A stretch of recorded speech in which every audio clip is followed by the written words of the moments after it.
Kin Live, magazine proche de Kinois. Kin Live, la vie à Kin.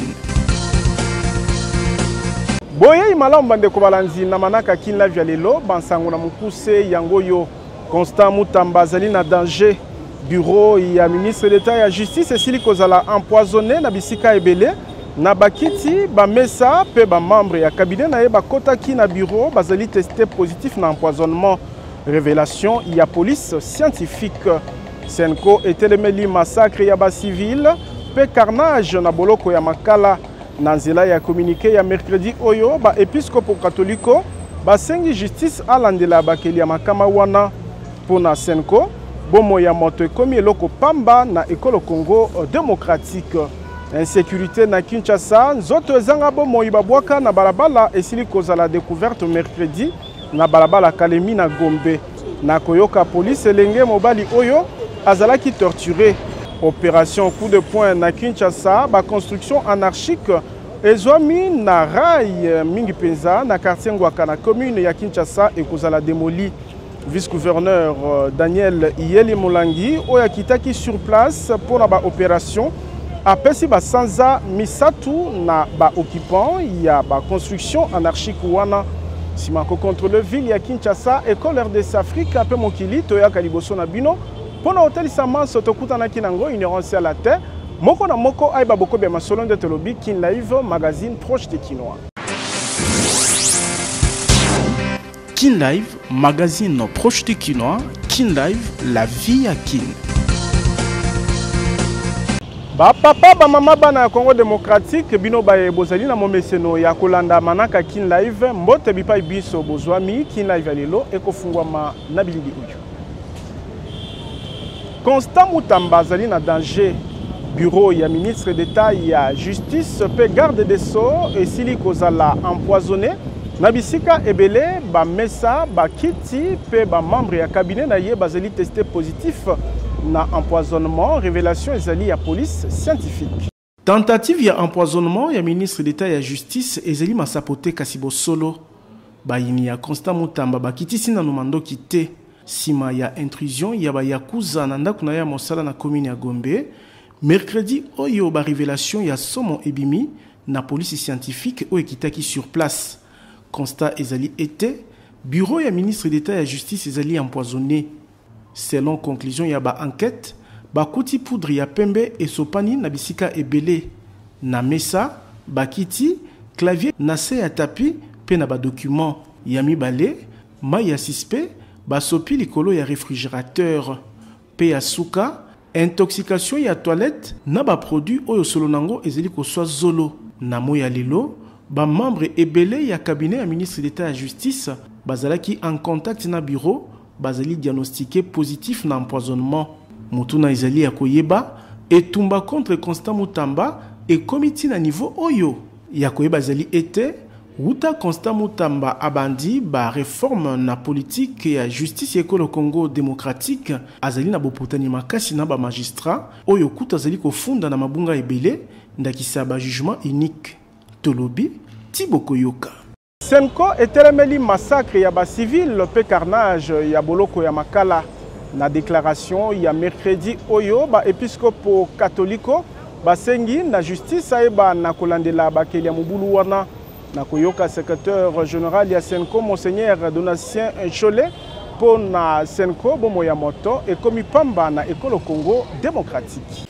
Au moment où la nation est préoccupée par la guerre à l'Est et les affres du phénomène Mobondo à l'Ouest, il est saugrenu que l'on assiste au massacre des civils et au carnage à la prison centrale de Makala à Kinshasa. Constat. Il est plus que déplorable de devoir compter chaque jour des morts des suites des attaques et bavures de forces de l'ordre et de sécurité d'une part, et de la négligence des services de l'État d'autre part. Les nouvelles provenant de la prison de Makala, ce lundi 2 septembre 2024, faisant état de plus d'une centaine de morts, dont un bon nombre par balle, de plusieurs blessés et des cas de viol parmi ces pensionnaires oblige la SENCO à réitérer sa déprobation de la banalisation de la vie humaine en République démocratique du Congo. La SENCO invite en outre les instances judiciaires compétentes d'engager résolument des poursuites judiciaires à l'endroit des auteurs d'actes de ces violations. Enquête indépendante esengeli esalema kolandisama na makama ya somo esalemaki na boloko ya makala bosenga ezali ya Union européenne na tina ya ko rétablir ba responsabilité. Union européenne esengi ba enquête indépendante na lombango pona makama esalemaki na butu ya dimanche kobima lundi 2 septembre na 10h na boloko ya makala. Nanzela ya message posté na compte X, Nabila Masrali ou azali na mukumba ya ba affaires étrangères pe politique na sécurité ya Union européenne atalisi etentina ya ba enquête wana ezali pona kocha pole na makambo ya somo esalemi pe koyeba ba responsabilité koleka motango ya batu kama ba wei na mubulu esalemaki na boloko ya makala na Kinshasa. Union européenne esengi enquête indépendante Pena Lombango, Paul Emonisama et commis Nabila Masrali. Nabutu ya dimanche, kobima lundi, boloko ya makala et komaki esika ya mubulu, kolandisama na évasion ya bakangami. Na koyoka mbula mata de kolo Congo démocratique, 129 batu bawaki, 59 bazokaki bapota, basi mususu bazalaki violé, pe biloko ya ndenge na ndenge kati na yango ba bâtiment et bebisamaki, selon bilan provisoire. Vice-premier ministre ya intérieur pe sécurité Jacques Chabani a pesaki kolandisama na makama oyo mbula matadi na nzela ya ministère ya justice ezumi kano ya ndenge na ndenge kati na yango bopekisami ya kotinda bato na boloko ya makala kino nouvel ordre bokobi ya processus ya désengorgement ya baboloko na ekolo Congo démocratique pe accélération ya processus ya botongi boloko ya sika na maluku tolobi Tiboko Yoka. Insécurité na ngumba mokonzi Kinshasa nzoto ezanga bomoi babwaki na balabala esili kozala découverte mercredi na balabala Kalemi na commune ya Gombe population esengi bakonzi ya ko renforcer sécurité na capitale.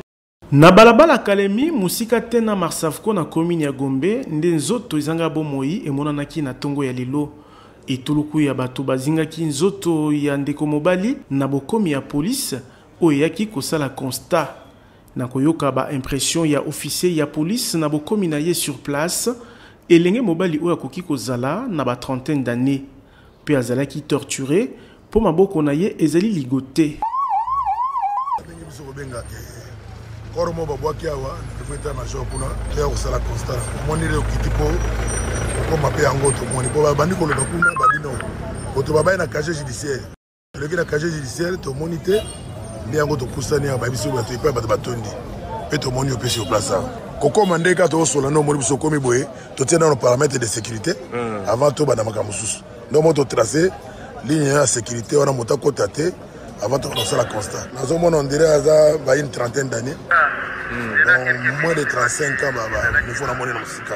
Nous avons ligoté, nous avons des chaussures, nous avons pour le moment, nous avons imbibé de sang.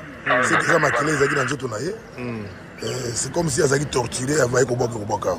Nangambo ya moto apesa kinsango, nzoto elenge mobali oyo bamonaki yango na ngonga ya 5h ya Tongo. Mercredi 4 septembre 2024. À quelle heure avez-vous découvert le corps?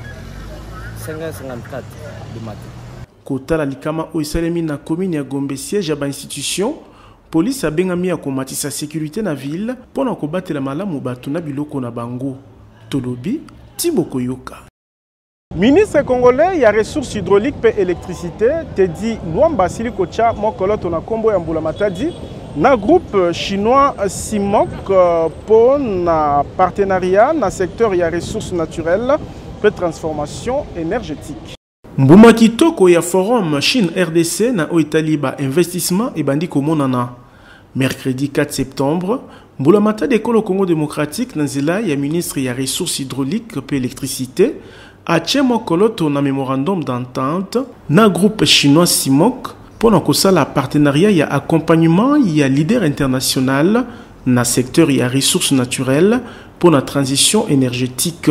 Professeur Teddy Luamba atalisi ete boyokani o ekosalama ekopesa makoki ya komatisa lotili ki o epesamelaka population pe ekosunga na activité minière. Il s'agit de lancer un partenariat avec un groupe chinois, CIMOC, qui va permettre à construire des centrales photovoltaïques, des parcs solaires à côté de toutes nos centrales hydroélectriques. Les parcs photovoltaïques sont très faciles et assez rapides à pouvoir implémenter. Nous avons un target maximum de 24 mois et un minima de 18 mois. 600 MW supplémentaires sur le réseau congolais. Ça sera une augmentation substantielle sur notre économie et une certaine stabilité dans la fourniture d'électricité. CIMOC, ezali pene ya kopesa maboko na économie et transition énergétique na RDC. Aujourd'hui, c'est un grand honneur pour moi de pouvoir représenter le groupe CFC, qui est actionnaire majoritaire du groupe CIMOC, pour pouvoir signer ces protocoles d'accord. Grâce aux capacités financières de CFC, on va introduire les technologies les plus avancées de CATL, CRDL, qui est le plus avancé du monde, pour bien développer notre projet. Boma Oizali Kolandisama, na vision mokonzi mboka Félix Tshisekedi pour na kotombola industrialisation ya Congo démocratique. Tolobi Tiboko Yoka. Incendie ya wenze ya liberté na Masina, mbulamata de Kolo Congo démocratique et sili kopesa aide financière diligence na basinistré 290 bateki ya wenze oyo. Basili kozwa lisungi ya mbula matadi bapesi matondi na premier ministre Judith Suminwa pour na implication na ye. Bazali mokoka 290 bateki oyo marchandise ezikaki moto na pavillon 5 ya wenze ya liberté na commune ya Masina na butu ya le 24 ekobima le 25 août 2024 eleki oyo basili kozwa lisungi to aide financière ya gouvernement Suminwa epesamelaki bango na milulu elengelamaki na jardin déprimé na primature. Mardi 3 septembre 2024, les sungi ya gouvernement Oizali na tina ya kopesa ba sinistre makoki ya kosunga mabota na bango na eleko o ya bozongi ya bana na kelasi. Mosolo pesa meli bateki ezongisi esengo na mitema ya ba papa pe ba mama babungisaki elikia. Basepeli na motema bolingo au premier ministre Judith Suminwa ou azalaki pene na bango huta mokolo alikama atalisi. Mama laksi pa azali mama atali biso pena pona moment ope bana classe asungi biso pena alongoli pena ba poto tozaki na mitema poto za kolala makanisi butu moy est-ce que likambo ekozala solo mais to monyango penza ekomi a solo donc nazalaki na passe makasi présence ya mama et consola ngai donc na tsaki kaka foi na baki lokola mama nda ye c'est que atana ko bénéficier nyoso te mais na yebi ki na ozwa pas. Oui, en tout cas, na ebité na za eloko opesete mais nzambe o akela biso na ye apambola ye. Na espéra ki na ba parole ya maman et puis na moni yango. Donc na pesi ba merci si ke zomiye nzambe na lola apambola ye abosa na eta mukolo moko te. Maman aye kota la biso na pas si tozalaki na yango. En tout cas, j'ai dit merci. Ndoto comme réalité. Na pesi maman ba merci. Et bongisami pe réhabilitation na mikolo mizali koya ya pavillon 5 ou api 138 mesa izikaki moto kocha na isika ba sapeur pompier na modernisation ya wenza liberté. Milulu oyo elekaki na misu ya ministre délégué ya urbanisme pe habitat Didier Tengetelito ya président assemblée provinciale ya Kinshasa Levi Mbuta. Ministre provincial ya intérieur ville ya Kinshasa, Chéri Chitenga, pe ya député national, Ogi Kalonji Moponami ya Changu. Pona bateki ya wenza liberté, bote ya mama Judith Suminwa, ezali tina kati ya motema. Pambate ya boyena mbamona te. Tolobi, Tiboko Yoka.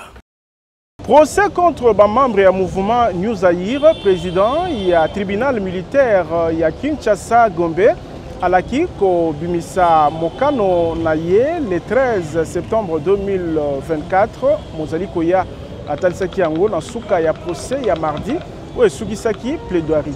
Mokano na likambo etali procès ya tentative ya coup d'état na ekolo Congo démocratique ekobima vendredi 13 septembre ezali koya ezali président ya tribunal militaire ya Kinshasa Gombe Major Freddy Aimé nde atalisaki yango na suka ya audience ya mardi 3 septembre na boloko ya mapinga ya Ndolo.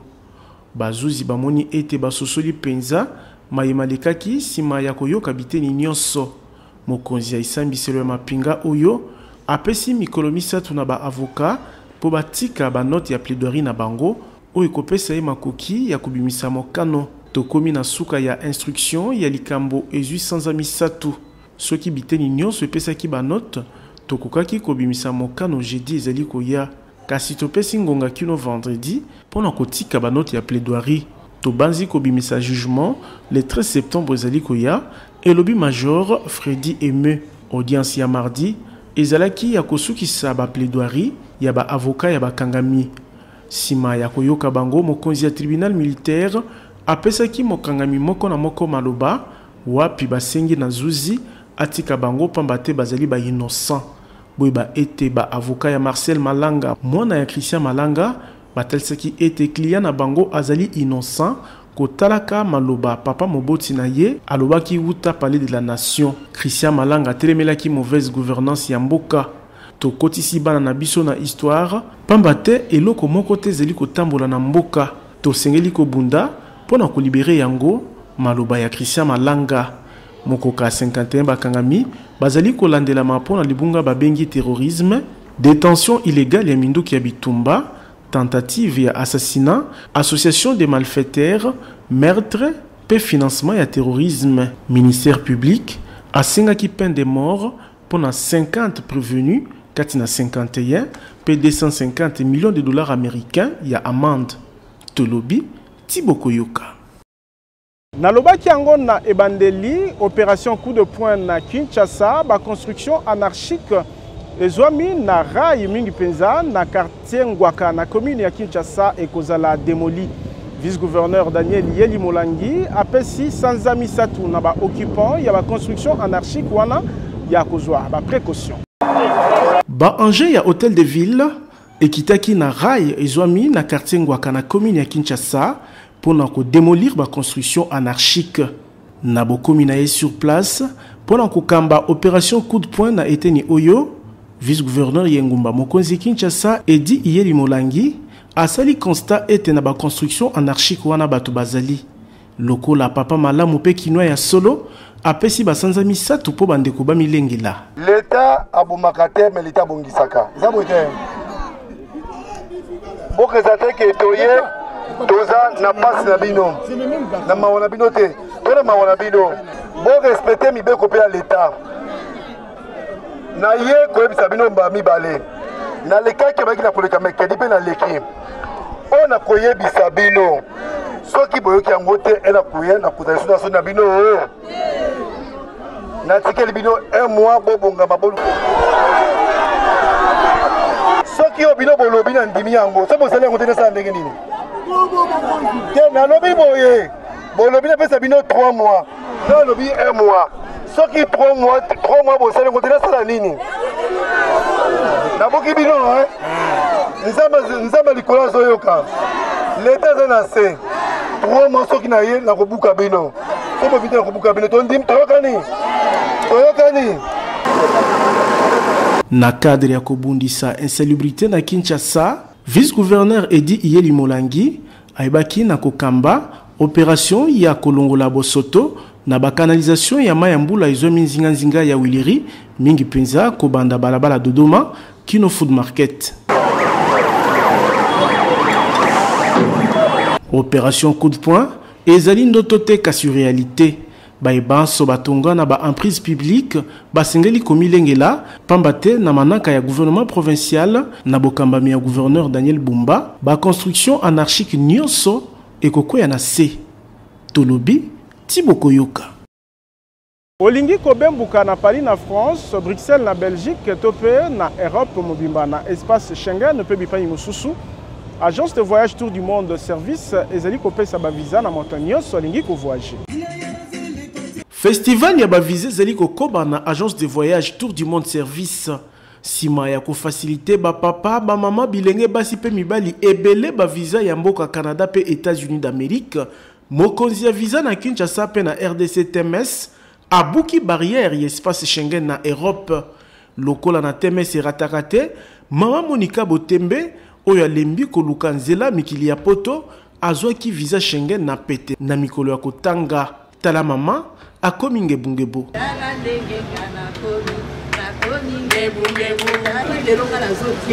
nazokende na Paris nazwi visa Schengen yangoyo nakotambola poto mobimba lokola momeseno ngulu ya kapela eliamaki sans plaignant yambo ba équipe ya TMS et banako accompagner Mama Monica Botembe azwa avion na aéroport ya Njili po akende mboka France yambo ya kozwa avion abengi ba congolais ya kosala confiance na TMS kopesa ye confiance boko sepela Mama Monica Botembe ye wana na mapata direction Paris na France lokola na film a commis destination na sourire TMS merci na commis Paris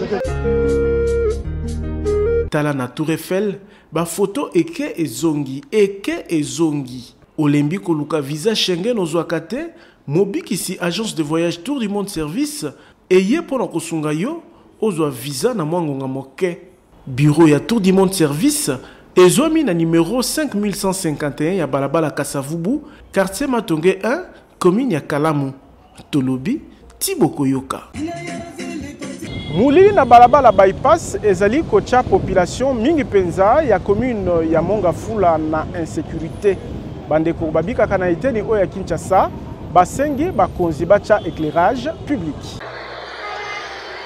mokolele kakate polikama ya accident esalama na balabala bypass na commune ya Mongafula mingi penza na butu origine na yango ezali kozanga éclairage public nzoka circulation na nzela oyo ekotisaka bato kouta Congo Central na capitale ezalaka makasi koleka bakinois bavandi na Mongafula bamileli pamba te molili oyo ezali kotia bomoi na bango na insécurité talatina basengi bakonzi ya mbula matadi ya kotia éclairage public na nzela oyo ezali vraiment kotondisa biso makasi mpona bypass ezali route moko nationale numéro 1 molili vraiment ezali composé par accident chaque jour na route bypass yango wana tozosenga na gouvernement provincial ou bien national bakanisa mpona biso bakumbi tukutuku na bakumbi mituka toza na badanger makasi mpona molili oyo batiela biso éclairage public neti biso toza na bamoto l'éclairage d'abord ya voiture na ya moto eza ya kotisana et notre lumière quand est croisée déjà phare ya 100 voire même 50 ya voiture et permettra déjà que nous puissions mieux voir devant nous. Et si par hasard quelqu'un essayait de traverser automatiquement au côté tamponné, mais en fait il y a des risques suite il y a ténèbres où ils ont existé dans la route bypass donc vraiment ils sont paralysés. De vivre dans la lumière ya mituka na ba moto. So ba liba salope mabe na minutes.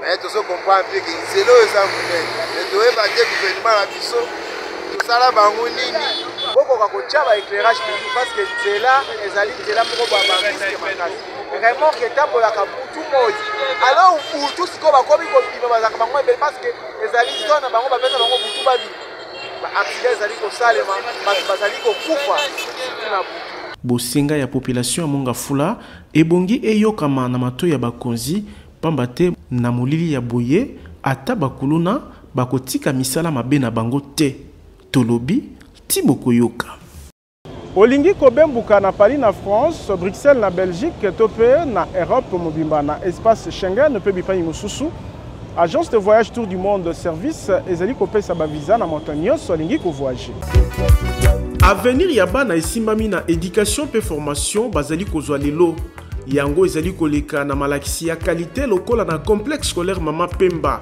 école moderne o etongama na ba norme ya standard international et fungoli déjà ba porte pour na ba inscription gratuite c'est-à-dire ya ofele pour na ba nouveaux élèves na année scolaire 2024-2025 mwana kofuta talumeya te andimami na école moderne o ya fondation Nero Mbungu na ba section pe option d'akisa maternelle, primaire, éducation de base, pe humanité na latin philo, chimie biologie, pédagogie générale, commercial et gestion, coupe et couture, mécanique générale, électricité générale, construction pe électronique. Na complexe scolaire Mama Pemba, anglais na informatique ezali obligatoire kobanda na maternelle kino humanité. Pour la pratique, mobange na atelier etonda ba matériel moderne ndakisa ya coupe couture, mécanique générale, électricité générale, électronique, pe laboratoire moderne pour na bayekoli ya biologie chimie. Papa mama kozala ki dibate pour na complexe scolaire Mama Pemba, inscription ezali ya ofele. Awa encadrement et simami na balakisi o batonda boyebi na expérience pour la formation ya malonga. Bana batangaka na ba condition ya malamu na basali ya minene oyo lumière ekoka. Complexe scolaire Mama Pemba ezali na avenue Batande numéro 4, quartier Bikanga, commune ya Kisenso.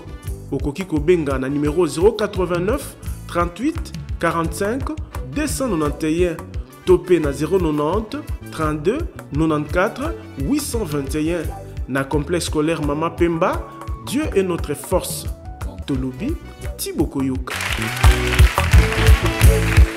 Ba Léopard École au Congo démocratique bazali komi lengela malamu natina ya momekano ya première journée ya ba éliminatoire ya CAN Maroc 2025 sima ya entraînement ya mardi mercredi au Natongo.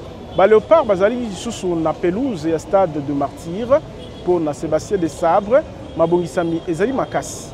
Sélectionné na coach Sébastien de Sabre pour la momekano ya Yambo École au Congo démocratique et kondongwana na Guinée. 24 et 4 na 25 Léopard oyo baponamaki bazali déjà na Kinshasa. Ba séance ya entraînement ezali accéléré pour mikolo etikali moke yambo ya match ya première journée ya ba éliminatoire ya CAN Maroc 2025.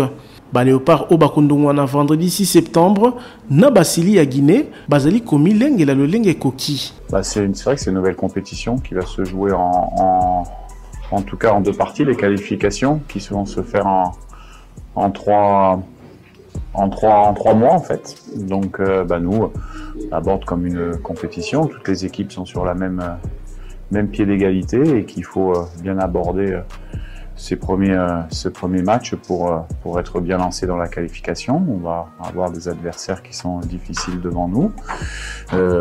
Comme d'habitude, on va être le plus sérieux possible pour essayer de démarrer cette campagne de qualification par une victoire. Mais on a la chance d'avoir des joueurs qui sont extrêmement professionnels et motivés. Et leur principe à eux, c'est d'apporter ce qu'ils doivent apporter pour la sélection, qui joue pas, qui soit remplaçant, c'est un état d'esprit. Donc il y aura un gardien qui sera aligné contre la Guinée, qui sera peut-être pas le même que contre l'Éthiopie, qui sera peut-être pas le même après contre la Tanzanie.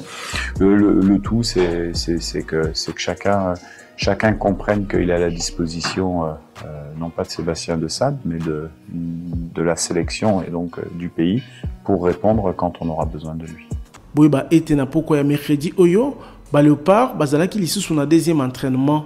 Nathanaël Mbuku azali joueur au atikali pour en compléter effectif ya ba Léopard. Tolobi Tibokoyoka. Kin Live, magazine proche du Kinois. Kin Live, la vie à Kin. Awande Kin Live suki tozalaki na sengo ko présenter bino ngobo meseno na kombo ya équipe technique rédactionnelle totondi bino botondi sima caméra ezalaki Fabrice Bengo botikala na kimia na mabota na bino. Kin Live ezali kokoba. Kin Live, magazine proche du Kinois. Kin Live, la vie à Kin.